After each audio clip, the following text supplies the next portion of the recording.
नमस्कार। गीता आईएएस में आपका स्वागत है। समय बर्बाद न करते हुए सीधे टॉपिक पे। आज क्लास 45वीं है और आज हमको देखना है आईक्यू क्या होता है, ईक्यू क्या होता है। आईक्यू मतलब इंटेलिजेंस कोशेंट और ईक्यू का मतलब इमोशनल कोशेंट। इंटेलिजेंस कोशेंट और इमोशनल कोशेंट को आज हमको समझना है। हम ये देखेंगे कि इसका मापने का तरीका क्या होता है, आईक्यू क्या होता है, ईक्यू क्या होता है, इसका फॉर्मूला क्या है, मेंटल एज क्या है, क्रोनिकल एज क्या है, ये सारी चीज़ें समझेंगे। और ये सारी चीज़ें स्टार्ट करते हैं। पहला है, स्क्रीन पे देखेंगे, आईक्यू, इंटेलिजेंस कोशेंट। इंटेलिजेंस क्या होता है उस पर बात हो चुकी है एकदम विस्तार से, क्या होता है इंटेलिजेंस। अब हमको इमोशनल इंटेलिजेंस कोशेंट समझना है कि क्या होता है। आईक्यू एक्चुअल में है क्या, बस इतना बोलेंगे, आईक्यू एक नंबर है। जब पूछा जाए कि आईक्यू क्या होता है तो आप बोलेंगे कि आईक्यू एक नंबर है। फिर उसके बाद सवाल आएगा कैसा नंबर है, किस चीज़ का नंबर है। तब फिर आपका जवाब होगा कि ये एक इंटेलिजेंस का नंबर है, इंटेलिजेंस मापा गया है उसका नंबर है। ठीक है, ठीक है। तो इंटेलिजेंस क्या होता है ये पता है, मतलब आपके सोचने समझने समस्या हल करने इन सबको एक नंबर दिया गया है। जब नंबर ज़्यादा आता है तो बोला जाता है आपका आईक्यू नंबर ज़्यादा है, इसका मतलब आप बहुत ज़्यादा इंटेलिजेंट है। ठीक है, तो जब भी आपसे पूछा जाए कि आईक्यू क्या है, एक शब्द में जवाब दीजिए कि नंबर है। फिर उसका अगला सवाल आएगा कि कैसा नंबर है, तब फिर आपका जवाब आएगा कि एक इंटेलिजेंस का नंबर है। इंटेलिजेंस क्या होता है, समस्या हल करना, सोचने समझने की आपकी क्षमता, आपकी कैपेसिटी। ठीक है, उसी को नंबर दिया गया है, तो इंटेलिजेंस एक नंबर है। ठीक है, जो आपकी बुद्धिमत्ता यानी इंटेलिजेंस को बताता है, जैसे पढ़ाई, सोचने समझने और समस्या हल करने की क्षमता को। ठीक है, ये आईक्यू होता है। अब आईक्यू को निकालने का क्या फॉर्मूला होता है, कैसे मापा जाता है, स्क्रीन पे देखिए। आईक्यू को मापने का ये तरीका है, IQ is equal to mental age upon chronicle age into 100। ठीक है, अब इसमें सवाल ये आएगा कि ये होता है आईक्यू। अब इसमें आपके मन में ये कौंधना चाहिए कि मेंटल एज क्या होता है, क्रॉनिकल एज क्या होता है। ठीक है, तो मेंटल एज क्या होता है, मेंटल ये एज का मतलब ये होता है कि आपकी मानसिक योग्यता की उम्र। ठीक है, उदाहरण से समझेंगे, एक एग्जांपल से। मान लीजिए राहुल की असली उम्र क्या है, 10 साल है। ठीक है, इसको क्रोनिकल एज बोलते हैं। अभी क्रोनिकल एज समझते हैं। क्रोनिकल एज क्या होता है, क्रोनिकल एज वही होता है जब आप पैदा हुए तो वो डेट, और आप वर्तमान में कितने साल के हैं वो डेट। मतलब आपकी उम्र, एक्चुअल उम्र क्या है, आप 25 साल के होंगे, 26 साल के होंगे, आपकी बायोलॉजिकल एज जब से आप पैदा हुए अभी तक जो चल रहा है डेट आपका, आज की डेट में आपका एज कितना है, वही है क्रोनिकल एज, आपकी असली उम्र। लेकिन मेंटल एज का क्या होता है, मेंटल एज ये होता है कि आपकी असली उम्र, मान लीजिए क्रोनिकल एज 10 साल है, आप 10 साल के हैं, आपकी बायोलॉजिकल एज 10 साल की है, लेकिन आपकी सोचने समझने की क्षमता जो है 15 साल 16 साल के लड़के जैसी है। आप हैं 10 साल के, आपकी वास्तविक एज 10 साल की है, लेकिन सोचने समझने की जो क्षमता है 10 साल 20 साल की एज वाले लड़के की तरह है, बच्चों की तरह है, उनकी तरह है। तो क्या होगा, आपकी क्रोनिकल एज से आपकी जो मेंटल एज है वो सबसे ज़्यादा चल रही है, मतलब उनके एज के बराबर चल रही है, तो उसको कहते हैं मेंटल एज। मतलब आपकी वास्तविक उम्र के से ज़्यादा भी हो सकता है, कम भी हो सकता है। कम होगा तो मतलब आपका दिमागी संतुलन ठीक नहीं है। अगर वही आप 10 साल के हैं लेकिन 20 साल की एज की तरह 20 साल की एज वालों की तरह सोच रहे हैं, तो आपकी मेंटल एज जो है ज़्यादा है। ठीक है, वही होता है मेंटल एज। क्रोनिकल एज समझ में आया, मेंटल एज समझ में आ गया होगा। तो आईक्यू टेस्ट में जो है पता चलता है कि उसकी सोचने समझने की क्षमता जो है 12 साल के बच्चे जैसी है। ठीक है, क्रोनिकल एज जो है आपकी वास्तविक एज है, यानी जितने उम्र के होंगे, 10 साल के होंगे, 12 साल के होंगे, जो जो आपकी डेट ऑफ बर्थ होती है वही होती है क्रोनिकल एज। ठीक है, लेकिन हम आईक्यू टेस्ट में हम पता करते हैं कि उसके सोचने समझने की क्षमता जो है कितने की है, मतलब मेंटल एज कैसा है। हम जब आईक्यू टेस्ट करते हैं ना, ये जो फॉर्मूला बना हुआ है, इस आईक्यू वाले जो फॉर्मूला जो ये है आईक्यू टेस्ट करने का, इसमें हम यही पता करते हैं कि मेंटल एज कितनी है। कैसे पता करते हैं, कुछ क्वेश्चन दिया जाता है आपको। अगर अपना आईक्यू टेस्ट करना होगा तो ऑनलाइन बहुत सारे वेबसाइट आते हैं, उस पर जो रिलायबल होगा मैं भी बताऊंगा, उस पर जाकर आप टेस्ट कर सकते हैं। 50 क्वेश्चन 100 क्वेश्चन इस तरीके से आते हैं, उनको आप सॉल्व करेंगे तो उसमें आपको पता चलेगा आपका आईक्यू क्या है।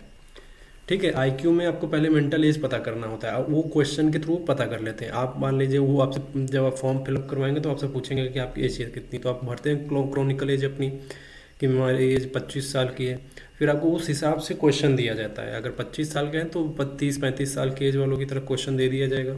अब उसको सॉल्व करेंगे तो पता कर लेंगे कि आपकी आईक्यू कैसा है। मेंटल एज उसमें समझ में आ ही जाएगा कि अगर 10 साल वालों की तरफ आप सॉल्व कर पा रहे हैं 25-35 साल वाले एज वालों की तरफ, तो आपकी मेंटल एज पता चल जाएगी। बस उसी को डिवाइड कर देंगे क्रोनिकल एज से इंटू 100 और आईक्यू बाहर निकल आएगा। ठीक है, तो मान लीजिए कि राहुल का आईक्यू क्या होगा। ठीक है, मान लीजिए राहुल का आईक्यू है और मेंटल एज है उसका 12, मेंटल एज उसका 12 है और उसका क्रोनिकल एज है 10। ठीक है, जब हम उसको 12/10 करेंगे और इंटू 100 करेंगे तो आएगा 120। तो उसका आईक्यू क्या है 120। स्क्रीन पे देखेंगे समझ में आएगा। राहुल की वास्तविक उम्र है 10 साल, लेकिन उसकी मेंटल एज यानी सोचने समझने की क्षमता क्या है 12 साल वाले बच्चों की तरह है। ठीक है, तो उसका आईक्यू क्या होगा 120 होगा। इसका मतलब सामान्य से ज़्यादा है वो। समझ में आया? तो इसको कहते हैं आईक्यू। कैसे निकाला जाता है स्क्रीन पे देख लिया। अब ईक्यू क्या होता है, इमोशनल क्वोशंट क्या होता है। ईक्यू क्या आईक्यू से थोड़ा अलग होता है। उसमें जो है आपकी इंटेलिजेंस देखी जाती है, सोचने समझने समस्या हल करने की क्षमता देखी जाती है, लॉजिकल चीज़ें देखी जाती है। इसमें आपके भावनाओं को देखा जाता है कि आपकी आपकी जो भावनाएं उस पर आपका कितना नियंत्रण है, कब आप बम की तरफ फट जाते हैं, कब आप प्रेम नॉर्मल बात करते हैं, कैसे बिहेव करते हैं। ये भी इसको भी टेस्ट करने का कुछ क्वेश्चन दिए जाते हैं। कह सकते हैं कि रियल लाइफ से इंस्पायर्ड कुछ क्वेश्चन दिए जाते हैं, आपको उसको सॉल्व करना पड़ता है। उसको सॉल्व करते हैं तो इमोशनल क्वोशंट के बारे में पता चलता है। तो इमोशनल क्वोशंट आपकी भावनाओं को समझने और उसे नियंत्रित करने की क्षमता है। ये भी कैपेसिटी है, वो भी क्षमता है। ठीक है, जैसे खुशी, गुस्सा, दुख को संभालना, दूसरों की भावनाओं को समझना, ये इमोशनल क्वोशंट है। अब अभी बोला कि इमोशनल क्वोशंट को कैसे मापा जाता है। तो ठीक है, तो इमोशनल क्वोशंट को मापने के लिए एक सटीक गणितीय फार्मूला, जैसे अभी मैंने आईक्यू का दिया ना कि IQ is equal to mental age upon chronicle age into 100, ये नहीं होता है। इसमें क्वेश्चंस मिलते हैं, सवालों का एक सेट होता है जो आपकी भावनाओं के प्रति आपकी समझ और नियंत्रण को मापता है। ठीक है, कुछ क्वेश्चन दे दिया जाएगा, रियल लाइफ एग्जाम्पल। अब एक तरीके से आपको सिचुएशन हैंडलिंग वाला क्वेश्चन दिया जाएगा, तो आप जो है इसको सॉल्व करेंगे। फिर उसमें से नंबर आपको अनुमान लगा के, उसमें ये रहता है कि अगर आप 50 क्वेश्चन दिया गया तो उसमें से 40 क्वेश्चन आप ठीक करते हैं तो आपको बोला जाएगा कि आप इमोशनली क्वोशंट है, ठीक है आपकी हालत। ठीक है, किस तरीके के सवाल पूछे जाते हैं। सवाल ऐसे होंगे कि मान लीजिए आपको गुस्सा आने पर आप कैसे प्रतिक्रिया देते हैं, जब कोई आपको खुश करता है तो आपकी क्या भावना होती है उस वक्त, कैसे उसको थैंक यू बोलते हैं, ग्रीट करते हैं, नहीं करते हैं, वो सारी चीज़ें। ठीक है, तो आप दूसरों के दुख को कैसे समझते हैं, ये सारे सवाल आएंगे इमोशनल क्वोशंट में। उदाहरण के लिए अगर किसी टेस्ट में मान लीजिए इमोशनल क्वोशंट के 50 सवाल हैं और आप 40 सवाल सही तरीके से भावनाओं को समझने और नियंत्रित करने के जवाब देते हैं, ठीक है, तो आपका ईक्यू स्कोर अच्छा माना जाएगा। अब इमोशनल क्वोशंट का कहाँ टेस्ट होता है, ये भी ऑनलाइन होता है। ऑनलाइन जाके आप नेट पे गूगल पे सीधा टाइप करेंगे कि इमोशनल क्वोशंट टेस्ट, तो वो आ जाएगा, बहुत सारे वेबसाइट आ जाएंगे। लेकिन रिलायबल वेबसाइट पता करना है कि जहाँ पे हम टेस्ट कर सकें। कुछ वेबसाइट ऐसी होती हैं जो आपको सर्टिफिकेट प्रोवाइड करती हैं पैसा देकर, ठीक है, और उन वेब सर्टिफिकेट्स का मान्य भी होता है बहुत सारा। अगर आपने टेस्ट दिया है फिर उसको सर्टिफिकेट आपको मिला हुआ है तो आप उसको प्रिंट आउट करा के किसी कहीं इंटरव्यू देने जा रहे हैं तो उसमें आप अटैच कर देते हैं तो प्रायोरिटी आपको मिलेगी इसके लिए। तो अब सवाल ये कि मेंटल एज कैसे पता करें। अभी हमने आईक्यू की बात करी थी ना, तो उसमें आईक्यू में मेंटल एज बोला, क्रोनिकल एज क्या होता है पता हो गया। मेंटल एज मैंने बातों में बताया कि आपकी जो वास्तविक उम्र है, लेकिन 10 साल मान लीजिए है और सोचने समझने की क्षमता आपकी 15 साल वाले की तरह, तो आपका मेंटल एज 15 साल होगा, ठीक है। लेकिन कैसे पता करें मेंटल एज, कैसे पता करें, इसी के लिए आईक्यू का फॉर्मूला लाया गया था। IQ mental age upon chronicle age into 100, तो ये फॉर्मूला लाया गया, ठीक है। तो मेंटल एज जानने के लिए आईक्यू टेस्ट करवाया जाता है। इसी टेस्ट में आपको अलग अलग उम्र के स्तर के सवाल दिए जाते हैं, जैसे कि 6 साल के बच्चों के लिए सवाल, 8 साल के बच्चों के लिए सवाल, 10 साल के बच्चों के लिए सवाल, और इसी तरह आपसे ये सवाल पूछे या लिखे जाते हैं, सवाल पूछे जाते हैं कि आप जवाब देखकर या देखा जाता है कि आप किस उम्र के स्तर के सवाल ठीक से हल कर पा रहे हैं। इस आईक्यू टेस्ट में सवाल दिए जाएंगे, उसमें देखेंगे किस उम्र के बच्चों को वाला सवाल ढंग से हल कर पाते हैं। ठीक है, तो सवाल है कैसे, समझते हैं। अगर आप 10 साल के लिए बने सवाल अच्छे से हल कर लेते हैं, ठीक है, तो आपकी मेंटल एज 10 साल है। अगर आप 12 साल के लिए बने सवाल की भी सवाल हल कर लेते हैं तो आपकी मेंटल एज 12 साल है। यानी मेंटल एज उस उम्र के सवालों के बराबर होती है जिनको आप सही हल कर पाते हैं। आपकी उम्र 10 साल है, आपको दे दिया गया 15 साल वाले बच्चे की तरह सवाल, आपने उसको भी सॉल्व कर दिया, तो बोलेंगे कि आपका मेंटल एज 15 साल है। लेकिन अगर 20 साल वाले की तरह सवाल दे दिया गया, फिर उसको भी सॉल्व कर दिया, ले है आप उम्र आपकी 80 साल है, लेकिन उसको भी सॉल्व कर दिया। तो आपने एक मूवी देखी होंगी ना, 3 इडियट। तो जो 3 इडियट में जो बच्चा रहता है, उसमें एक जगह जब फ्लैशबैक दिखाता है तो उसमें रणछोड़ दास छाछड़ क्या है, एक 6ठी क्लास का बच्चा 10वीं क्लास के मैथ सॉल्व कर रहा होता है। उसमें एक सीन है ऐसा। तो 6ठी क्लास में है वो, लेकिन सॉल्व कितने किस क्लास वालों का कर रहा है, 10वीं क्लास 12वीं क्लास के मैथ सॉल्व कर रहा है।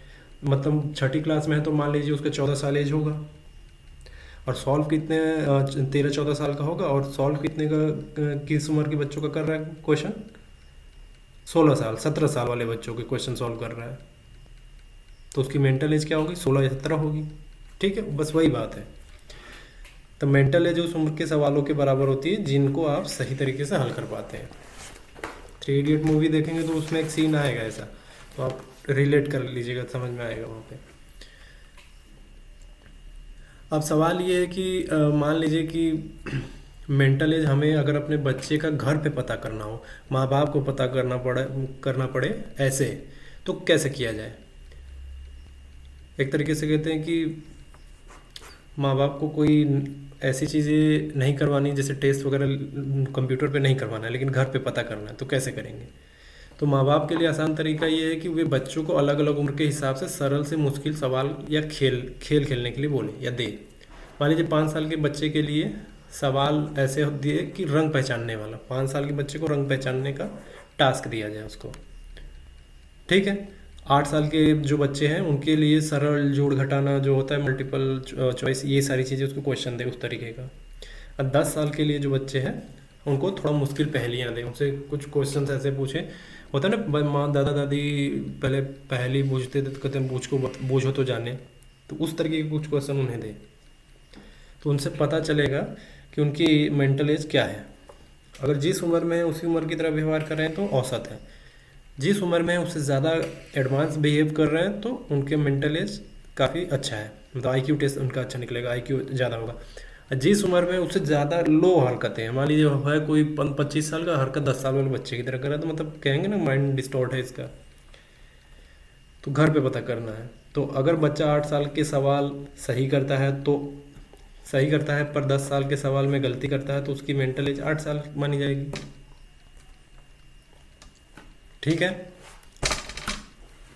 अब प्रोफेशनली टेस्ट करना है, जैसे स्कूल, डॉक्टर या साइकोलॉजिस्ट द्वारा, तो उसे विशेष आईक्यू टेस्ट देना होगा। आईक्यू टेस्ट होता है। अगर आपको मान लीजिए, अब मैं वेबसाइट बता रहा हूँ, अगर आपको अपना आईक्यू टेस्ट करना हो या ईक्यू टेस्ट करने का शौक है, ठीक है, तो एक स्टैनफोर्ड बिनेट करके वेबसाइट है, Stanford, I repeat Stanford beneath.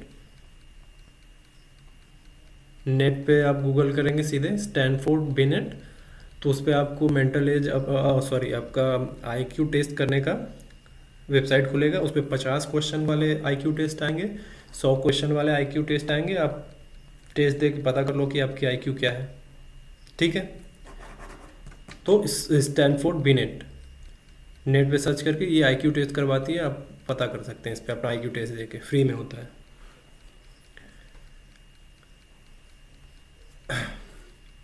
Chronicle as आपकी जो जन्म तिथि से आज तक की आपकी उम्र है वही है आपकी क्रोनिकल एज। अब हमें आईक्यू स्कोर समझना है। मान लीजिए आईक्यू स्कोर 90 से 100 के बीच में है, तो कैसा इंटेलिजेंस माना जाएगा कि हमारी बुद्धि कैसी है। तो उसको उस 90 से 100 के बीच में जब आईक्यू स्कोर आता है तो ये माना जाता है कि हमारा जो बुद्धिमत्ता एवरेज है, औसत है, औसत रूप का खोपड़ी है हमारा बुद्धिमत्ता है।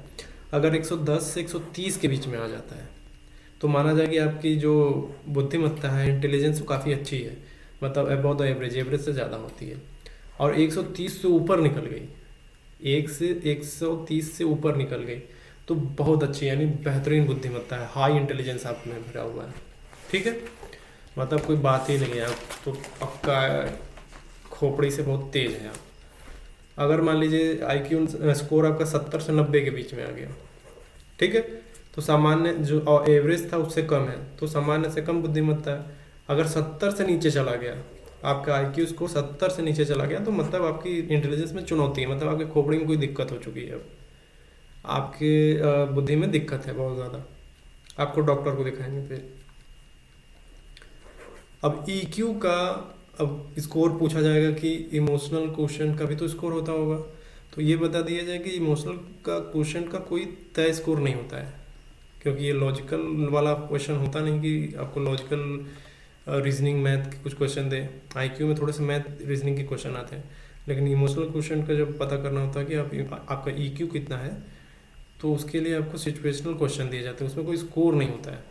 ठीक है, जैसे IQ का होता है, क्योंकि इसे प्रश्नों के जवाब के आधार पर मापा जाता है ना, फिर भी EQ को निम्नलिखित रूप से देखा जा सकता है, इसका कोई स्कोर नहीं होता है जैसा IQ का होता है, लेकिन फिर भी जो EQ टेस्ट कराते हैं उन्होंने स्कोर बना रखा है कि इसने बीच में आएगा तो आपका EQ इमोशनल क्वेश्चन बेहतर होगा। फिर भी मान लेते हैं कि चलो इतना ठीक है, एक हाइपोथेटिकली उन्होंने मान रखा है कि इतना रख लेते हैं, अगर इतना आता है तो आप इमोशनली क्वेश्चन है, ठीक है आपका। तो मान लीजिए 80 से 90 के बीच में है आपका इमोशनल क्वेश्चन, 80 के 90 से बीच में है, तो कहा जाएगा कि आप कम भावनात्मक समझ और आप में जो भावनात्मक समझ है और उस पर नियंत्रण करना है वो कम है आप में। ठीक है, और 90 से 100 के बीच में है तो आपकी जो भावनात्मक समझ है वो औसत रूप से है, एवरेज है। 110 से 130 जाता है स्कोर तो अच्छी भावनात्मक समझ मानी जाएगी कि आपकी भावनात्मक समझ अच्छी है, आप भावनाओं को नियंत्रण में रखते हैं, अच्छा माना जाता है। 130 से ऊपर निकल गया तो फिर बहुत ही अच्छा, अब आपका इमोशनल क्वेश्चन बहुत अच्छा होता है। तो मतलब ये है कि जब अच्छा EQ हुआ होता है जिससे आप अपने और दूसरों की भावनाओं को समझ पाएँ और सही ढंग से नियंत्रण कर सकें। जो UPSC में जो CSET का टेस्ट होता है उसमें जो रीजनिंग आते हैं, फिर कुछ वो पैसेज आते हैं पैराग्राफ्स वाले, आप जब IQ टेस्ट देंगे तो आप और EQ जब टेस्ट देंगे तो आपको ये दिखेगा उसमें कि लगभग CSET वैसा ही है। तो CSET का जब टेस्ट होता है, एग्ज़ाम होता है, तो उसमें आपको ये परख लिया जाता है, इतना आपका नंबर कितना आता है, स्कोर कितना आएगा। इसीलिए उन्होंने पहले ही UPSC ने पहले से ही एक पैमाना रख रखा है कि इतना आपको क्वालिफाइंग नंबर है, इतना आपको क्वालिफाई कर जाना है। ठीक है, तो जो CSET में फेल हो रहे हैं तो इसका मतलब ये है कि ये दोनों मामला उनका गड़बड़ है, थोड़ा गड़बड़ है, इस पर अगर काम नहीं करेंगे तो फिर दिक्कत है। समझ में आया? तो IQ और EQ टेस्ट जो है एक CSET का ही टेस्ट है पूरी तरीके से, एक तरीके का, क्योंकि जब आप EQ और किसी भी वेबसाइट पर जाएंगे IQ और EQ का टेस्ट देंगे अपने IQ को जानने के लिए, अपने EQ को जानने के लिए, तो आपको ये समझ में आएगा कि यार CSET पे तो काम करना पड़ेगा, नहीं हमारा खोपड़ी तो काम ही नहीं कर रहा है। तो दिखेगा कि CSET वाला क्वेश्चन इसमें भी सेम जैसा कुछ लग रहा है, रीजनिंग के इसमें भी आ रहे हैं क्वेश्चन। तो 100 के आसपास EQ को सामान्य माना जाता है। EQ में इमोशनल क्वेश्चन में 100 अगर है तो सामान्य माना जाएगा, मतलब ठीक है, जितना आपका एज है उस हिसाब से आप ठीक है। तो ध्यान देने वाली बात क्या है? ध्यान देने वाली बात यह है कि इंटेलिजेंस क्वेश्चन और इमोशनल क्वेश्चन दोनों अलग अलग तरह की क्षमताएं, दोनों जरूरी है। ठीक है, इमोशनल क्वेश्चन अच्छा होना मतलब आप लोगों के साथ बेहतर व्यवहार कर सकते हैं। अगर आपका इमोशनल क्वेश्चन अच्छा है तो ये माना जाता है कि आप लोगों के साथ अच्छा व्यवहार करेंगे, बिहेव अच्छा करेंगे और अपने तनाव को संभाल सकते हैं, आप स्ट्रेस को संभाल सकते हैं अपने। आपको तैयारी के दौरान तनाव होगा, उस समय हो सकता है तनाव में किसी के साथ गलत व्यवहार कर दे। तो इमोशनल क्वेश्चन जो है अगर आपका ठीक है तो आप इस सबको मैनेज कर लेंगे। और IQ अगर अच्छा होने का मतलब है कि आप पढ़ाई, समस्या हल करने और नई चीज़ों को सीखने में तेज़ हैं, आप सीख लेंगे नई चीज़ों को तुरंत। अब इनका इस्तेमाल कहाँ कहाँ किया जा सकता है, आईक्यू और ईक्यू का, आईक्यू टेस्ट, ईक्यू टेस्ट, इनका कहाँ कहाँ आप इस्तेमाल कर सकते हैं। पहला तो है एजुकेशन में, शिक्षा में। होता क्या है कि छात्रों की अलग अलग इंटेलिजेंस को समझकर शिक्षण विधि, जो पढ़ाने का तरीका है, तैयार की जा सकती है।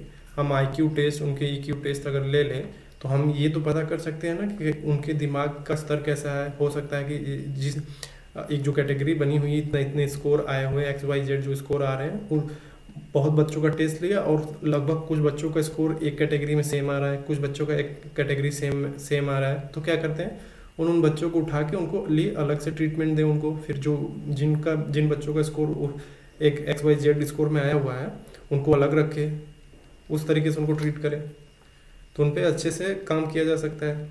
तो इसमें एजुकेशन में इनका काम हो सकता है। तो आईक्यू और ईक्यू टेस्ट से छात्रों की क्षमताओं और भावनात्मक ज़रूरतों को पता लगाकर बेहतर गाइडेंस दिया जा सकता है उन्हें। इसमें इस्तेमाल किया जा सकता है। करियर प्लानिंग में हो सकता है दूसरा, कि मान लीजिए कि व्यक्ति की मानसिक और भावनात्मक क्षमताओं के आधार पर सही करियर चुनने में मदद मिलती है उनको। अगर उनको समझ लिया जाए कि वो किस चीज़ में बेहतर है, तो उनके लिए तो बेहतर करी जा सकती है, करियर ऑप्शन उनका बेहतर हो सकता है। मान लीजिए कि कोई गणित में जो है उसका मैथमेटिकल इंटेलिजेंस बेहतर है, तो वो इंजीनियरिंग की ओर या भाषाई बुद्धिमत्ता इंजीनियरिंग की ओर जा सकता है। अगर मान लीजिए किसी का लिंग्विस्टिक इंटेलिजेंस अच्छा है, तो वो लेखक बन सकता है, पत्रकार बन सकता है, क्योंकि उसमें भाषा का खेल चाहिए बहुत ज़्यादा, जो भाषाओं से खेलना जानते हो अच्छे से। ठीक है। तीसरा कि मेंटल हेल्थ में हमारा काम हो सकता है इससे, कि इमोशनल क्वोशंट को समझना और बढ़ाना उसको, मतलब तनाव प्रबंधन, सामाजिक संबंध में मदद करता है। इमोशनल क्वोशंट अगर कोई है तो तनाव प्रबंधन अच्छा होगा उसका, वो सोशल रिलेशन उसका बेहतर रहेगा। ठीक है। काउंसलिंग में, थेरेपी में इमोशनल क्वोशंट का उपयोग होता है बहुत ज़्यादा। चौथा कहाँ इस्तेमाल कर सकते हैं, लीडरशिप और मैनेजमेंट में। जैसे अच्छे नेता को, जो अच्छे नेता हो तो लीडर, जो अच्छा नेता माना कौन जाएगा, जो जिसके अंदर हाई इमोशनल क्वोशंट हो, मतलब ताकि वे टीम को समझे और उसको प्रेरित कर सके। मतलब सामने वाले को तो समझना पड़ेगा ना, आपको टीम दे दिया गया है, आप एक लीडर हैं, आपको टीम वर्क आप अच्छे से अगर लीड नहीं करेंगे तो कैसे चलेगा। उसके लिए आपको सामने वाले की भावनाओं को समझना पड़ेगा कि किस तरीके से उसका काम कर रहा है। आप अपनी तरीके से सब थोपने की कोशिश करेंगे तो तानाशाही जैसा लगेगा कि तानाशाह बन रहा है, बदतमीजी कर रहा है। ठीक है। तो सामने वाले को समझना कि वो किस तरीके से काम करना चाहता है, तो उसके कंफर्ट के हिसाब से हम करेंगे। ठीक है। तो आईक्यू और ईक्यू दोनों का मेल जो है प्रबंधन के लिए आवश्यक है। और आर्टिफिशियल इंटेलिजेंस और मशीन लर्निंग में, जैसे मशीन इंटेलिजेंस में, यानी आर्टिफिशियल इंटेलिजेंस की समझ से नई टेक्नोलॉजी बनाई जा सकती है और इंसानों की मदद कर सके। ठीक है। छठा है कि पर्सनल डेवलपमेंट के लिए, खुद के लिए, अगर खुद की ताकत और कमजोरियों को समझकर जीवन में सुधार कर ले तो बेहतर होगा। तो आईक्यू और ईक्यू दोनों को बढ़ाने के उपाय अपनाए जा सकते हैं। ठीक है। तो ये समझ में आ गया होगा कि आईक्यू क्या होता है। पहले तो इंटेलिजेंस क्या होता है ये तो पता है, आई तो पता है, आईक्यू पता हो गया, इमोशनल क्वोशंट पता चल गया, आईक्यू कैसे निकाला जाता है वो पता चला, मेंटल एज क्या होता है वो समझ में आया, क्रोनिकल एज क्या होता है वो समझ में आया, इसका फॉर्मूला समझ में आया होगा, सिंपल है बिल्कुल। और इमोशनल क्वोशंट क्या होता है, कैसे, कहाँ कहाँ इसका इस्तेमाल होता है, कहाँ कहाँ किया जा सकता है। ये तो मैंने बहुत 6 ही दायरा बताया कि 6 स्टेप बताया कि कहाँ कहाँ हो सकता है मेन जगह, लेकिन इसका इस्तेमाल बहुत जगह हो सकता है। केवल यही 6 पॉइंट्स बताएं तो 6 पॉइंट्स ही नहीं, बहुत सारे, बहुत जगह किया जा सकता है। अब हमको ये समझना है कि इमोशनल इंटेलिजेंस क्या होता है। अब आ गया इमोशनल इंटेलिजेंस क्या होता है।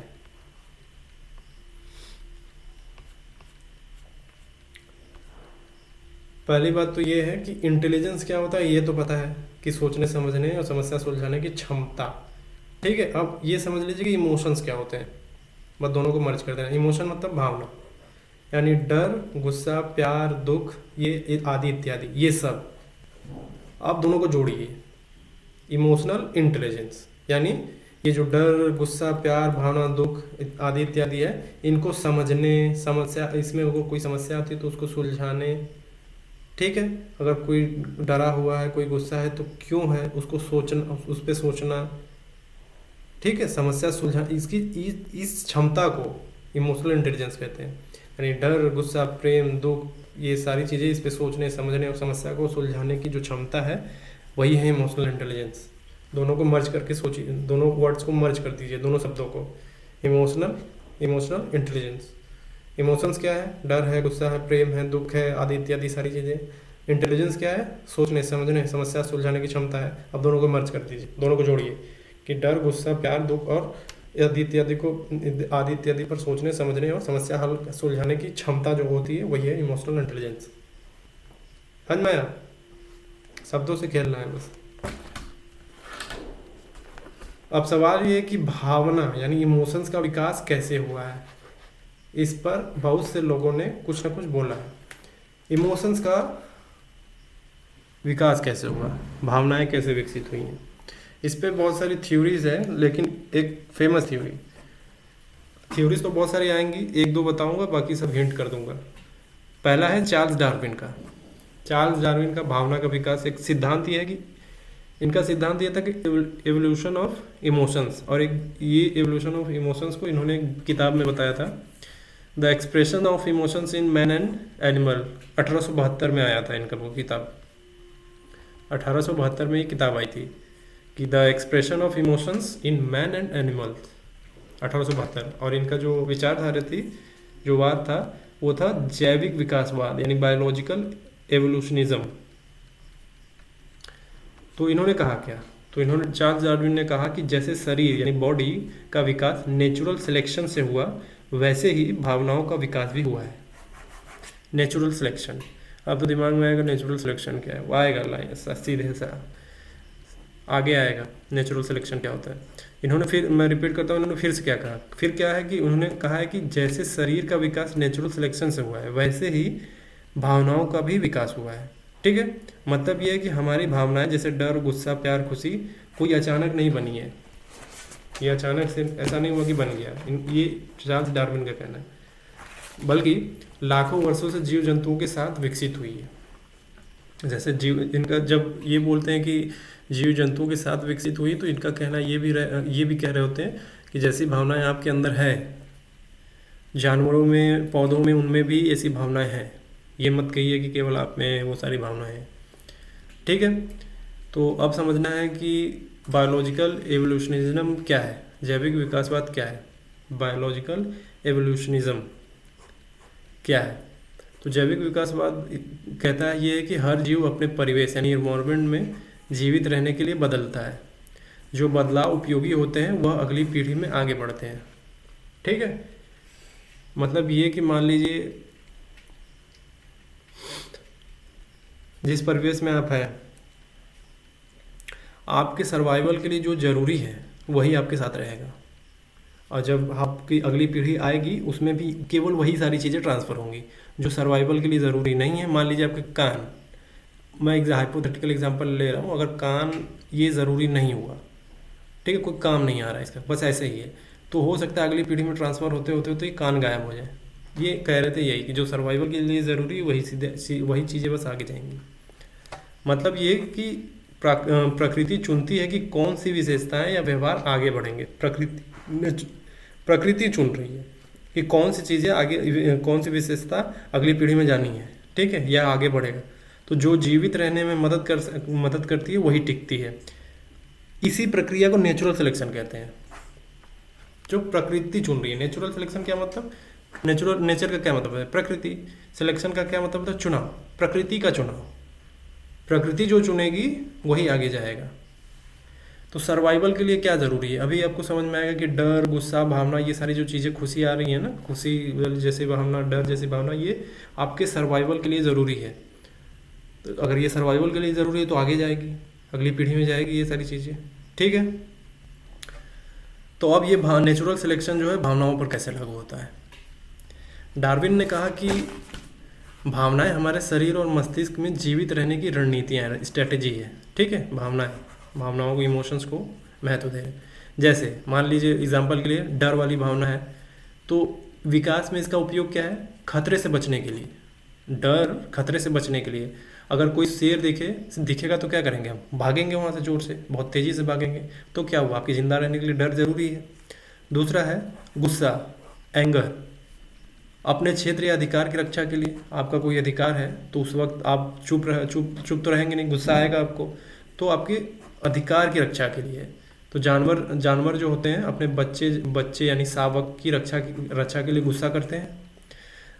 कोई जानवर है, कुत्ता है, बिल्ली है, उसके छोटे से बच्चे के पास आप जाके कुछ हरकत करके देखिए, इतनी तेज चिल्लाएगी कि भागेंगे वहाँ से। तो गुस्सा आता है उस वक्त उनको, तो सर्वाइवल के लिए ज़रूरी है, उनके बच्चों के लिए। खुशी, हैप्पीनेस, तो सामाजिक संबंधों को मजबूत करने के लिए ज़रूरी है।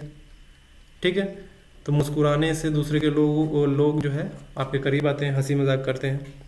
केवल इंसानों में नहीं, जानवरों में भी ऐसा होता है। जब अब दुख, सैडनेस, सहानुभूति पाने के लिए, जब आप दुखी होते तो लोग सहानुभूति देते हैं ना, तो बस वैसे ही जब बच्चा रोता है तो माँ जो है उस पर ध्यान देती है। और प्रेम, लव, समूह और परिवार को एकजुट रखने के लिए। माता पिता का स्नेह बच्चों को जीवित रखता है।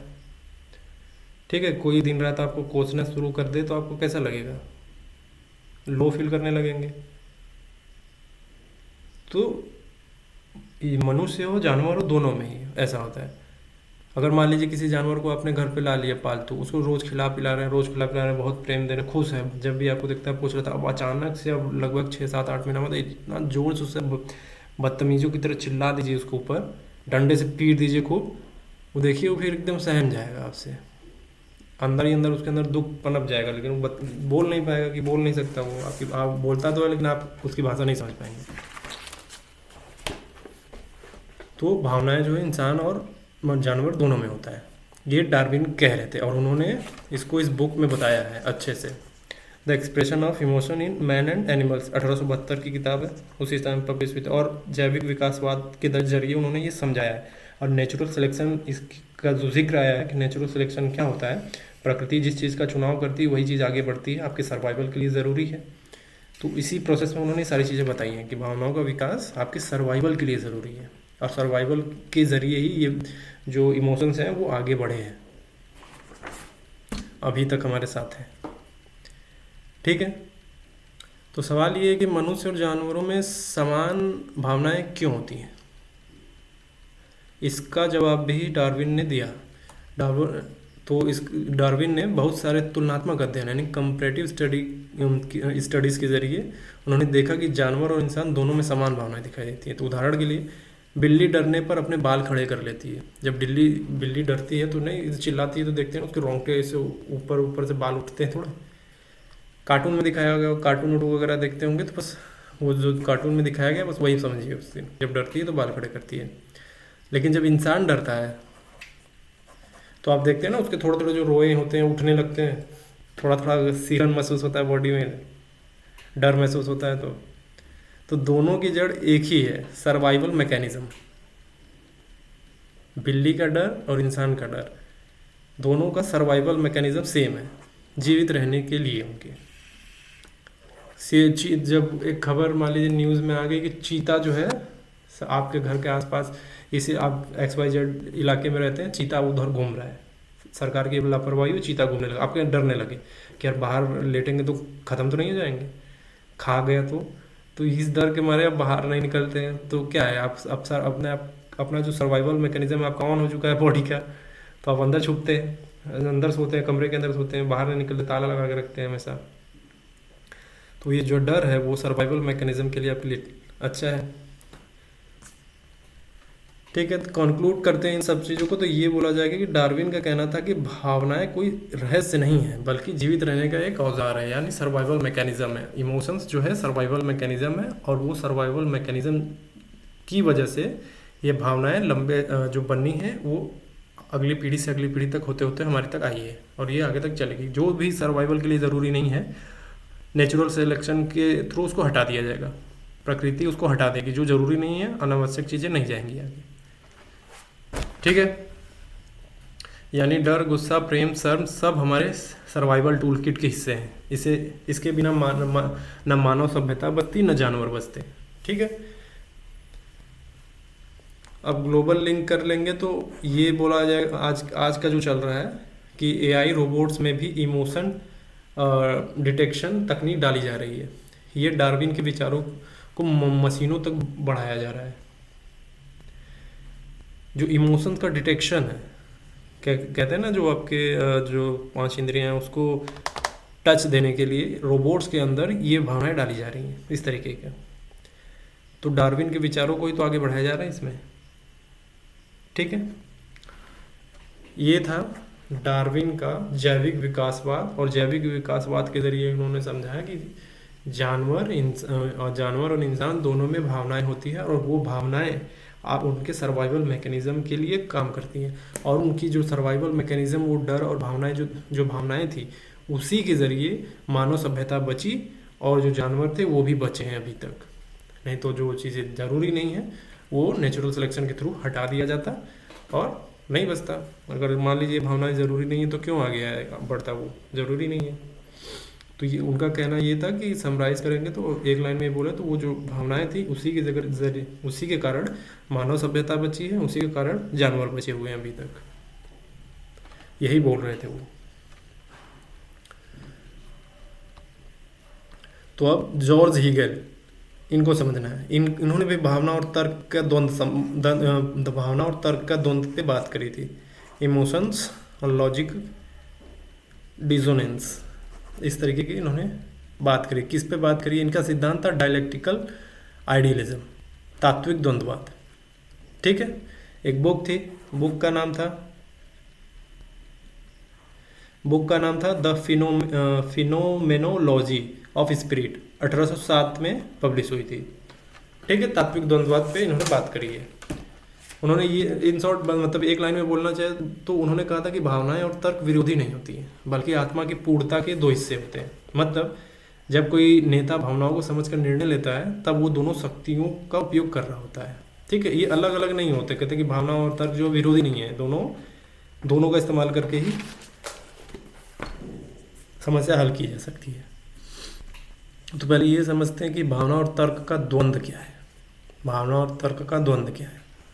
ठीक है, इसका मतलब ये कि मनुष्य के भीतर 2 ताकतें काम करती हैं। जैसे भावना जो दिल से आती है, अनुभव, प्रेम, दुख, क्रोध से। ठीक है, और एक तर्क से आती है जो दिमाग से आती है, यानी विचार से, विश्लेषण से, लॉजिक से, इन सब चीज़ों से आती है। तो हीगल कहता है कि सच्ची समझ या ज्ञान तब बनता है जब भावना और तर्क दोनों टकराते हैं। इमोशंस और लॉजिक जब दोनों टकराते हैं और इस टकराव से एक नया और गहरा सत्य निकलता है, हायर आता है। उदाहरण के लिए मान लीजिए एक व्यक्ति का दोस्त झूठ बोलता है, तो हमारी भावना कहेगी कि मुझे दुख है, वह बुरा है। ठीक है, मुझे दुख है कि वह बुरा है, क्योंकि उसने झूठ बोला है, इसको पता चल गया, उसकी भावना इसको पता है, और उसकी भावना में बह के बोल रहा है कि मुझे दुख हो रहा है कि इसने झूठ बोला है, लेकिन वो बहुत बुरा व्यक्ति है। ठीक है, और एक तर्क वाला व्यक्ति क्या कहेगा? एक तर्क क्या बोलता है कि शायद उसने डर या मजबूरी में झूठ बोला होगा। ठीक है, अब जब इन दोनों के द्वंद्व से व्यक्ति का एक गहरा सत्य समझता है, इन दोनों के द्वंद्व से एक व्यक्ति जो है गहरा सत्य समझेगा, तो क्या बोलेगा कि झूठ गलत है, पर परिस्थितियां इंसान को झूठ बोलने पर मजबूर कर सकती हैं। तब ये इस तरीके की बातें आएंगी जब दोनों को टकराहट होगी, या कहेंगे कि दोनों जब मिक्स हो जाएंगे तब इस तरीके की बातें आएंगी कि हाँ झूठ बोलना गलत है, लेकिन हो सकता है किसी परिस्थिति की वजह से उसने झूठ बोल दिया हो। ठीक है, तो यही है भावना और तर्क का द्वंद्व। समझ में? अब समझते हैं डायलेक्टिकल आइडियलिज्म यानी तात्विक द्वंद्ववाद क्या है। डायलेक्टिकल आइडियलिज्म ये का विचार यह कहता है कि सत्य या ज्ञान एक प्रक्रिया है। ट्रुथ और नॉलेज एक प्रक्रिया है जो विचारों के टकराव से निकलता है, न कि केवल भौतिक चीज़ों से। यानी विचार ही वास्तविकता की जड़ है, इसलिए इसे आइडियलिज्म कहा गया। हीगेल का डायलेक्टिकल प्रोसेस जो है 3 स्टेप में होता है, जिसे कहते हैं थीसिस। इसका मतलब ये होता है कि कोई प्रारंभिक विचार या स्थिति है। एंटीथीसिस उसका विरोध या विपरीत विचार है। सिंथेसिस दोनों के संघर्ष से उत्पन्न हुआ नया और ऊंचा विचार है। ठीक है, उदाहरण के लिए थीसिस में मान लीजिए कि राजा को पूर्ण सत्ता होनी चाहिए, राजा के पास पूर्ण सत्ता होनी चाहिए, एब्सोलूट सत्ता उसी के पास होनी चाहिए। इसका एंटीथीसिस क्या होगा कि लोगों को आज़ादी मिलनी चाहिए, पूर्ण सत्ता उसके पास क्यों होनी चाहिए। अब जब इसका सिंथेसिस होगा तो ये होगा कि संविधान आधारित लोकतंत्र होना चाहिए, जहां राजा नहीं बल्कि कानून जो है सर्वोच्च है, रूल ऑफ लॉ होना चाहिए। तो थीसिस, एंटीथीसिस और सिंथेसिस ये आएगा, यानी संघर्ष से ही समाज और सोच दोनों आगे बढ़ते हैं। द्वंद्व, संघर्ष मतलब द्वंद्व, जब दोनों का भावनाएं और लॉजिक जब टकराते हैं, जब उसका तीसरा और गहरा मतलब निकलता है, तो उसी सोच से और समाज जो है, उसी से ही समाज और सोच दोनों आगे बढ़ते हैं। अब इनकी बुक है द फेनोमेनोलॉजी ऑफ स्पिरिट 1807। पहले तो इनके बुक का जो टाइटल है उसको समझना है। ठीक है, यह हीगेल की एक प्रसिद्ध किताब है जिसमें वो दिखाता है कि कैसे मनुष्य की आत्मा, स्पिरिट और कॉन्साइसनेस समय के साथ विकसित होती है। अब यही हमारा मुद्दा है, हमें भावनाएं समझने की, भावना कैसे विकसित हुई। तो वो बताते हैं, हीगेल बताते हैं कि स्पिरिट और कॉन्साइस समय के साथ विकसित हुई है। जैसे अज्ञान से लेकर ज्ञान तक, भावना से लेकर तर्क तक, व्यक्तिगत चेतना से लेकर सामूहिक चेतना तक, यानी यूनिवर्सल कॉन्साइंस तक। उदाहरण के लिए मान लीजिए जैसे बच्चा पहले केवल माँ को दुनिया समझता था, एक बच्चा है अपनी माँ को केवल दुनिया समझता था, फिर उसके बाद माँ के बाद किससे मिलता है, परिवार से मिलता है, परिवार को अपनी दुनिया मानता है, फिर क्या मानता है, फिर समाज को अपना जो है दुनिया मानने लगता है, फिर पूरे राष्ट्र को दुनिया मानता है, फिर अंत में आता है मानवता तक पहुँचता है। ये प्रोसेस है एक बच्चे का, एक जो छोटा बच्चा है जन्म लेता है, फिर कैसे कैसे वो उसके इमोशंस जब बढ़ते जाते हैं तब वो माँ से मानवता तक पहुँचता है। एक बच्चा है, जन्म लिया, अपनी माँ को पूरी दुनिया मानता है, थोड़ा बड़ा हुआ, फिर परिवार से भी उसका इंटरेक्शन होता है, तो परिवार को भी अपनी दुनिया मानता है। कहते हैं ना कि मेरे परिवार को छुआ तो काट डालेंगे, इस मूड में आते हैं। फिर धीरे धीरे वो बड़ा होता है, फिर थोड़ा सा पढ़ाई लिखाई करता है, तो समाज में गरीबी ये सारी चीज़ें देखता है, तो कहता है नहीं यार, केवल परिवार तक सीमित रहना ठीक नहीं है, समाज में भी तो इतनी उल्टी सीधी चीज़ें हो रही हैं, तो अब तो समाज को भी केंद्र में लेता है वो। फिर धीरे धीरे और उसका दिमाग विकसित होता है, कहता है राष्ट्र भी तो जरूरी है। ठीक है, तो फिर वो राष्ट्र को भी कहता है कि नेशन फर्स्ट, इस मोड में आता है। फिर वो देखता है कि यार जो मेरे देश के अंदर हो रहा है वही बाहर के देशों में तो भी हो रहा है, तो फिर हम केवल अपने देश में ही टिके रहने का क्या मतलब है, दूसरे देशों में भी हो रहा है तो हम उसके बारे में भी बात करेंगे, क्योंकि पूरा ग्लोबलाइज्ड वर्ल्ड है। तब फिर वो ग्लोबल सिटीजनशिप की बात करता है, मानवता की बात करता है। ठीक है, तब वो ह्यूमैनिटी की बात करना स्टार्ट करता है। तो पूरा कैसे इसके इमोशंस विकसित हो रहे हैं, माँ से फिर परिवार, फिर समाज, फिर राष्ट्र, फिर मानवता तक पहुँचे, ऐसे। तो हीगल ने इसी को कहा कि ये आत्मा का विकास है, जिसे हीगल ने फिनोमेनोलॉजी ऑफ स्पिरिट में दिखाया है। ये बुक में इन्होंने बताया है, इस बुक को पढ़ेंगे तो उसमें मिलेगा आपको, अगर ढंग से एनालिसिस करेंगे, पढ़ेंगे, समझेंगे तो समझ में आएगा। पूरा क्रक्स बताया है मैंने उस किताब की। ठीक है, मान लीजिए एक फिल्म है, अब आपको डायलेक्टिकल आइडियलिज्म समझा है। एक फिल्म है, एक मूवी आई थी ना हिंदी में, लगे रहो मुन्ना भाई। तो लगे रहो मुन्ना भाई में एक थीसिस क्या है, थीसिस, एंटीथीसिस और सिंथेसिस, डायलेक्टिकल आइडियलिज्म को समझने के लिए। थीसिस क्या है, हिंसा से समस्या सुलझती है, ये मुन्ना भाई की सोच है। मुन्ना भाई क्या कहता है, मारो पीटो, ठोक पीट के बराबर कर दो, सही हो जाएगा सब। इसका एंटीथीसिस क्या है, गांधी जी की सोच, अहिंसा प्रेम से बदलाव आता है, ये ऐसे सोच रहे हैं। अब इसका सिंथेसिस क्या होगा, सिंथेसिस ये होगा कि गांधीगिरी, यानी एक नई सोच जो दोनों को जोड़ती हो। ठीक है, यही है हीगल का डायलेक्टिकल आइडियलिज्म। मैं ये नहीं कह रहा हूँ कि दोनों को जोड़ देने का मतलब ये है कि मार पीट की एकदम बराबरी कर दो, मारो पीटो भी और हाथ पैर भी जोड़ो। मैं बस कॉन्टेक्स्ट समझा रहा हूँ आपको क्या है। गांधीगिरी बढ़ आ गई थी ना, जैसे भाईगिरी और गांधी, भाई, एक कहते हैं ना मुन्ना भाई को भाई भाई बोलते थे, ठीक है, भाई आप तो ये, भाई आप तो ये। गांधी जी को क्या बोलते थे, गांधी जी प्रेम से बुलाते थे। अब गांधी और भाई दोनों को जोड़ देंगे तो गांधीगिरी आ जाएगी, भाईगिरी और गांधी जी। फिर गांधी जी और भाईगिरी को दोनों को जब मर्ज करेंगे तो आएगा गांधीगिरी। तो यही है सिंथेसिस, मर्ज कर देना दोनों को। यही है हीगल का डायलेक्टिकल आइडियलिज्म, जहाँ विचारों का द्वंद्व ही नए और ऊंचे सत्य को जन्म देता है।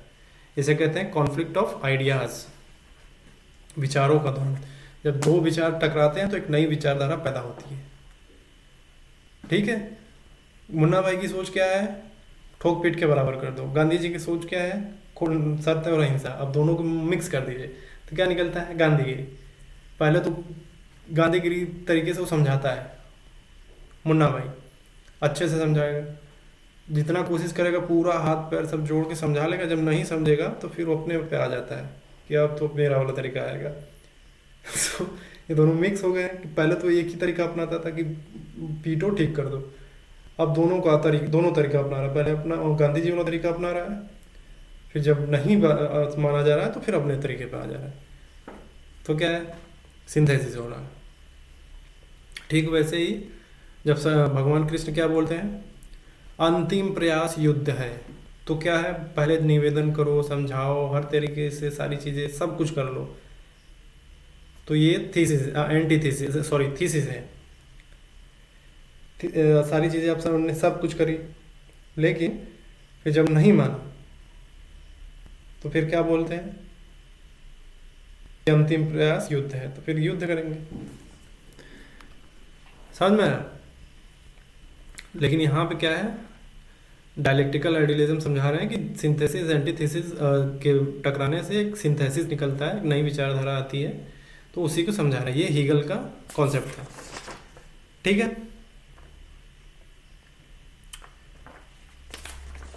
तो आज के लिए इतना ही रहेगा, आज के लिए इतना ही। और आगे आज के लिए इतना ही रहेगा, लेकिन मैं अभी आगे और थोड़ा बता दूं कि सोरेन किर्केगार्ड ने अस्तित्व और भावना का संघर्ष बताया था, और इनका सिद्धांत था एग्जिस्टेंशियल इमोशंस। एक बुक है द कॉन्सेप्ट ऑफ एंग्जाइटी, 1844 में पब्लिश हुई थी। और किर्केगार्ड के बारे में तो सभी जानते हैं कि इन्होंने अस्तित्ववाद की बात करी थी, और उन्होंने कहा था कि एंग्जाइटी और गिल्ट जैसी भावनाएं आत्मा की सच्ची खोज में मदद करती है, ठीक है। जैसे मान लीजिए कोई छात्र है, कोई स्टूडेंट है, अपने जीवन के मकसद को लेकर परेशान है, तो यह संघर्ष उसे खुद को बेहतर समझने में मदद करता है। ये वही बोल रहे थे, और इन्होंने इसी बात को अपनी बुक में बताया था द कॉन्सेप्ट ऑफ एंग्जाइटी में, जिसमें उन्होंने अस्तित्ववाद की बात करी है, ठीक है। कि जो एंग्जाइटी होती है, जो गिल्ट वाली भावना होती है ना, दोषपूर्ण भावना आपके अंदर आ जाती है, तो ये आपकी आत्मा की सच्ची खोज में आपकी मदद करती है। ये खराब नहीं होता है, आपकी मदद करती है। जब एंग्जाइटी होती है, डिप्रेशन में जाते हैं, तो कुछ नई चीज़ें आप सोचने लगते हैं ना कि यार इसके कैसे बचे, कुछ नई चीज़ें करें, तो ये नई चीज़ें खोजने में आपकी मदद कर देती है, ठीक है। ये यही बोल रहे थे। और एक और थे, एडवर्ड थॉर्न। इन्होंने सामाजिक बुद्धिमत्ता की बात करी, सोशल इंटेलिजेंस की बात करी। इनका सिद्धांत ही सोशल इंटेलिजेंस था, 1920 में दिया था इन्होंने। और इनकी बुक का नाम था कोई विशेष, इनके कोई किताब नहीं था, इन्होंने एक लेख लिखा था, उसी में इन्होंने बताया था। लेख के बारे में पब्लिक डोमेन में कुछ ऐसा है नहीं, लेकिन कुछ लोग जो इनके बारे में जो इतिहासकार बताते हैं बुक में, वहाँ से रेफरेंस है। इन्होंने व्यवहारवाद यानी बिहेवियरिज्म के बारे में बात करी थी, और इन्होंने कहा था कि दूसरों के साथ ठीक से पेश आना भी एक तरह की बुद्धिमत्ता है। आप किसी से मिलते हैं, बदतमीजी करते हैं, ठीक है, तो किसी से ठीक से पेश आना यानी बिहेव ठीक से करना, वो भी एक इंटेलिजेंस है, वो भी एक बुद्धिमत्ता ही है। जैसे जो बच्चा सबके साथ मिलजुल कर काम करता है, तो वो भी बुद्धिमान है, उसको परसुएट करने आ रहा है, लोगों को तरीके से बात करना जानता है वो, ठीक है।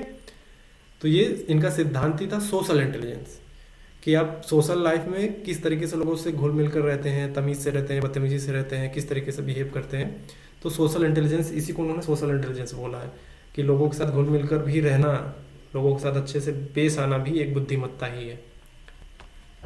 इसका 5वें है अब्राहम मैस्लो। इन्होंने भावनात्मक विकास का एक पिरामिड के बारे में बोला, है ना, हायरार्की ऑफ नीड्स, ठीक है, इन्होंने एक बुक में इस बात को उन्होंने बुक में बताया, मोटिवेशन एंड पर्सनैलिटी, बुक का नाम है, 1954 में पब्लिश हुआ था। और इनका सिद्धांत ये था हायरार्की ऑफ नीड्स। ठीक है, यानी यह मानववादी मनोवैज्ञानिक थे, ह्यूमनिस्टिक साइकोलॉजिस्ट थे। ठीक है, इन्होंने कहा क्या, इन्होंने ये बोला है कि भावनात्मक ज़रूरतें पूरी होने पर ही इंसान आत्मविकास तक पहुंचता है।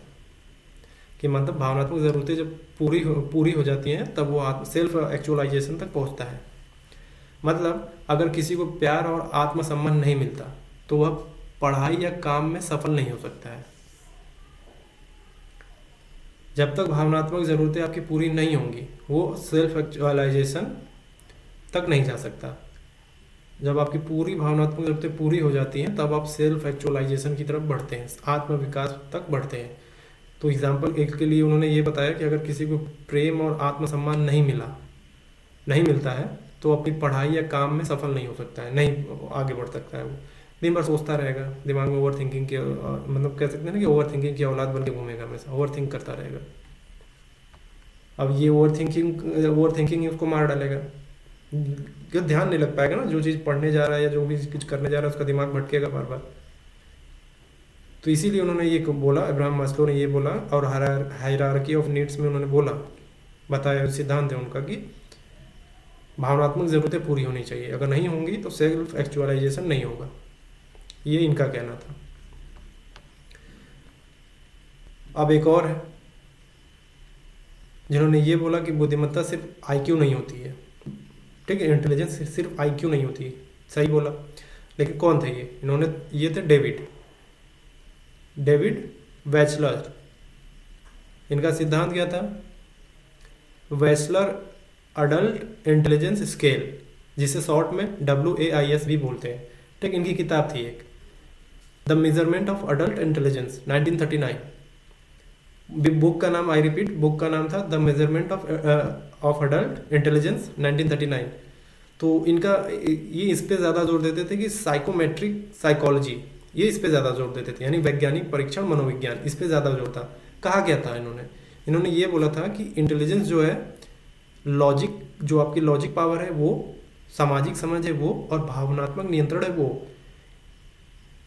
अगर ये सब चीज़ें हैं तब आप इंटेलिजेंट है। इंटेलिजेंट का मतलब केवल ये नहीं कि आपकी जो IQ लेवल, आपका IQ स्कोर आ जाता है 130 से ज़्यादा तो आप बहुत ज़्यादा इंटेलिजेंट नहीं।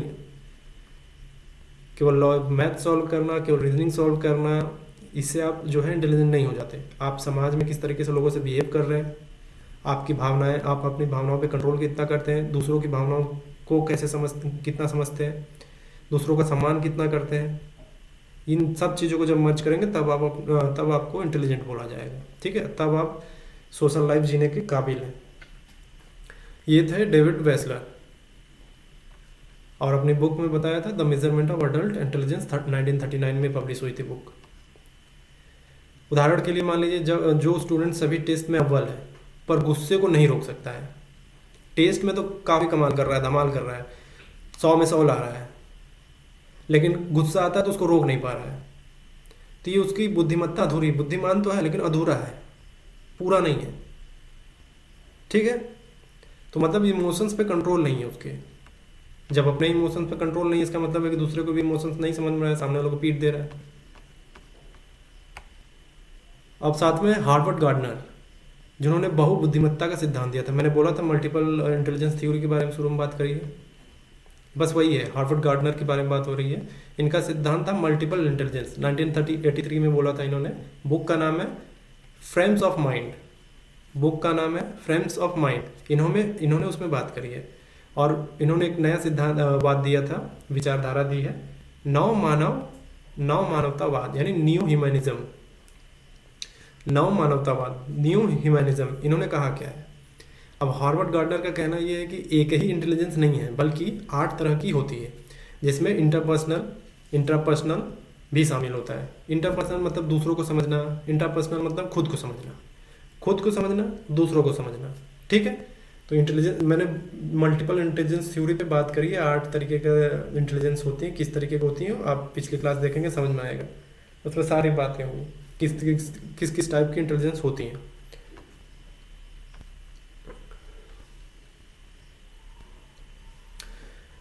2000 आपको नोट करने वाली बात यह है कि 2023 में ही यूएन ने शिक्षा में सोशल इमोशनल लर्निंग को अनिवार्य करने का प्रस्ताव रखा है।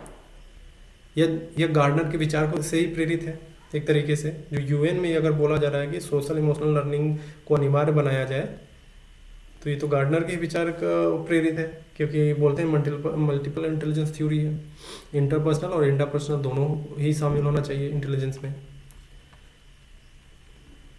और 8वें है वेन पेन, इनका नाम है वेन पेन इमोशनल इंटेलिजेंस। इन्होंने इमोशनल इंटेलिजेंस नाम की शुरुआत करी थी। जैसे इनका सिद्धांत था emotional intelligence as a skill, ठीक है। इन्होंने थीसिस दिया था एक, a study of emotions developing emotional intelligence 1985 में, ठीक है। नई विचारधारा थी भावनात्मक विकासवाद यानी अफेक्टिव एजुकेशन। नई विचारधारा भी दी थी भावनात्मक विकासवाद, ठीक है। उन्होंने कहा कि इमोशनल इंटेलिजेंस को सिखाया और सीखा जा सकता है, ठीक है। ये इनका कहना था, वैन बैन का कहना था कि इमोशनल इंटेलिजेंस को सिखाया और सीखा भी जा सकता है। उदाहरण के लिए बच्चों को स्कूल में भावनाएं संभालना सिखाया जाए, जैसे गुस्सा कैसे कंट्रोल करें, गुस्सा तो आ रहा है लेकिन गुस्सा को कंट्रोल कैसे किया जाए उसको सिखाया जा सकता है। कुछ लोग कहते हैं ना कि गुस्सा आए तो पंचिंग बैग खरीदो, पंचिंग बैग पे मारो, गुस्सा आ जाए तो पंचिंग बैग पे जिस पे गुस्सा आ रहा है उसका फोटो लगा के मारो, दीवार पे मुक्का मारो, इस तरीके से बोला जाता है कि। और कुछ कहते हैं मेडिसिन बॉल, एक्सरसाइज बॉल आता है जिसको मेडिसिन बॉल बोला जाता है। जब आपको गुस्सा है तो बॉल को उठा के जोर जोर से पटको, तो इससे क्या होगा, आपका स्ट्रेस गुस्सा कम होगा। तो गुस्सा कंट्रोल करने के बहुत सारे तरीके हैं, वो इसमें ये बोल रहे हैं कि गुस्से को जो इमोशनल इंटेलिजेंस है उसको सिखाया भी जा सकता है, सीखा भी जा सकता है। और एग्जाम्पल दिया इन्होंने कि गुस्सा कंट्रोल कैसे करें, जब स्कूलों में बच्चों को कैसे सिखाया जाए कि गुस्सा कंट्रोल किया जाए। तो ये एक्सरसाइज के तरीके हैं, मेडिसिन बॉल हो गई, पंचिंग बैग पे लगा के किसी का चेहरा लगा के मारना, ये सारी चीज़ें वो सिखाने के लिए बोल रहे हैं कि स्कूलों से ही शुरू करो। क्योंकि एक बच्चा जो है छोटे से बड़े होने तक वो जाएगा तो बहुत सारी चीज़ों में इसको स्ट्रेस तो होना ही होगा। डेवलपिंग कंट्री में जहाँ भी जनसंख्या इतनी ज़्यादा है तो स्ट्रेस होना उनके लिए बहुत नॉर्मल है कि स्ट्रेस होगा, कि संसाधन कम पड़ेंगे तो गुस्सा आएगा, स्ट्रेस होगा तो उसको कंट्रोल कैसे करा जाए। तो उसी को बोल रहे हैं कि स्कूलों में भी ऐसा चीज़ें होनी चाहिए, इमोशनल इंटेलिजेंस को सिखाया और सीखिए। अब ये समझना है कि एक नए आते हैं डैनियल गोलमैन। इन्होंने इमोशनल इंटेलिजेंस को दुनिया भर में पहुंचाया है, ठीक है। इनका सिद्धांत था 5 कंपोनेंट्स ऑफ इमोशनल इंटेलिजेंस, ठीक है। पुस्तक का एक बुक है इनका, बुक का नाम ही है इमोशनल इंटेलिजेंस, 1995 में आई थी। और विचारधारा क्या दिया, व्यवहारिक मानववाद यानी प्रैक्टिकल ह्यूमनिज्म। इन्होंने 5 कंपोनेंट्स की बात करी तो क्या थे वो 5 components, self awareness, self regulation, motivation, empathy, social skills. इस चीज़ को दुनिया भर में पहुंचाया। एग्जाम्पल के लिए मान लीजिए कोविड-19 के दौरान न्यूजीलैंड की पीएम, जिसे न्यूजीलैंड की पीएम थी जेसिंडा अर्डेन, उन्होंने जनता की चिंता समझी, संयम से बोली उन्होंने कि, और ये हाई इमोशनल इंटेलिजेंस थी। जो जनता की चिंता समझ जाए, जो पीएम है वहाँ की न्यूजीलैंड की पीएम, वो जनता की चिंता समझ रही है कि क्या है, तो ये इसे बोलेंगे ना कि हाई इमोशनल इंटेलिजेंट थी वो, जो दूसरों की भावनाओं को समझ रही हैं अच्छे से। तो इनकी डैनियल गोलमैन ने तो इमोशनल इंटेलिजेंस को दुनिया भर में पहुंचाया। Self awareness, self regulation, motivation, empathy, social skills, इन्हीं 5 कंपोनेंट्स पे वो बोल रहे थे और दुनिया भर में इस बुक के थ्रू उन्होंने पहुंचाया है। इसका सबसे बड़ा अच्छा एग्जांपल है कि 2024 में वर्ल्ड इकोनॉमिक फोरम ने बोला कि लीडरशिप में जो लीडर्स होते हैं, जो देश के नेता होते हैं, पीएम, प्राइम मिनिस्टर, जो भी होते हैं, प्रेसिडेंट, प्राइम मिनिस्टर, उनमें ईक्यू और आईक्यू दोनों होना ज़रूरी है। ये दोनों हो ज़्यादा ज़रूरी है। हो सके कि आईक्यू भले कम हो लेकिन उनके अंदर ईक्यू आईक्यू से ज़्यादा होना चाहिए। ये वर्ल्ड इकोनॉमिक फोरम ने बोला है 2024 में कि आईक्यू भले कम हो जाए लेकिन ईक्यू उनमें ज़्यादा होना चाहिए, यानी इमोशनल क्वोशेंट ज़्यादा हो उनके अंदर, और आईक्यू भले कम हो लेकिन इमोशनल क्वोशेंट ज़्यादा होना चाहिए। ये वर्ल्ड इकोनॉमिक फोरम 2024 में उन्होंने बोला है। तो इससे आपको समझ में आ जाना चाहिए गंभीरता कि आईक्यू भले कम हो, मतलब इंटेलिजेंस कहते हैं ना कि आपके लॉजिकल रीजनिंग, मैथ सॉल्व करने की क्षमता भले कम हो, लेकिन दूसरों की भावनाओं को समझना, उनका सम्मान करना, दूसरों को बोलने की आज़ादी देना, ठीक है, भले आप सहमत हो ना हो, लेकिन आप उसको बोलने की आज़ादी तो नहीं ख़त्म करेंगे। तो यही बोला जा रहा है कि EQ ज़्यादा हो, क्योंकि इमोशनल क्वेश्चन इसी पे काम करता है। IQ तो सीधा जो लिखा हुआ है उसको सॉल्व करो, प्रॉब्लम सॉल्व करो, इस मोड में रहते हैं। केवल EQ ना हो, IQ ना हो, EQ भी हो, और EQ को प्राथमिकता ज़्यादा दी जाती है। तो 8 नाम जो मैंने अभी गिनाए, Darwin, Hegel, Kierkegaard, Thorndike, Maslow, Wechsler, Gardner, Van Pen, Daniel Goleman, इन्होंने इमोशंस के बारे में बहुत कुछ बोला है, जिसपे मैंने सब बता दिया। बुक डार्विन का बुक है द एक्सप्रेशन ऑफ इमोशंस, 1872 में है। हीगल का बुक है फिनोमिनोलॉजी ऑफ स्पिरिट, 1807 में है। Kierkegaard the concept of anxiety, 1844 में है। थॉर्नडिक, इनकी कोई बुक नहीं है। Abraham Maslow, motivation and personality, 1954 में है। Wechsler, measurement of adult intelligence, 1938 में है। गार्डनर, फ्रेम्स ऑफ माइंड, 1983 में है।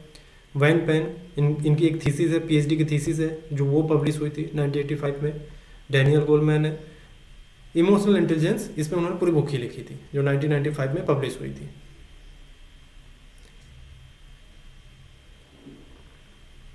ठीक है, आज के लिए इतना ही ये था। अब अगली क्लास में हम समझेंगे evolution of intelligence, evolution of intelligence का एनालिटिकल पार्ट। ये सारी चीज़ें आप खुद पढ़ लेंगे। एनालिटिकल पार्ट मैंने जानबूझ के इसमें नोट्स में लिखे हुए, ताकि आपको समझ में आए और रियल वर्ल्ड से आप कैसे रिलेट कर पाए, वो सारी चीज़ें इसमें हैं। हम अगली क्लास में सैल्वो और मेयर का इमोशनल इंटेलिजेंस का मॉडल पढ़ेंगे। ठीक है, thanks for watching Geeta. Yes, PDF link आपको मिल जाएगा। धन्यवाद।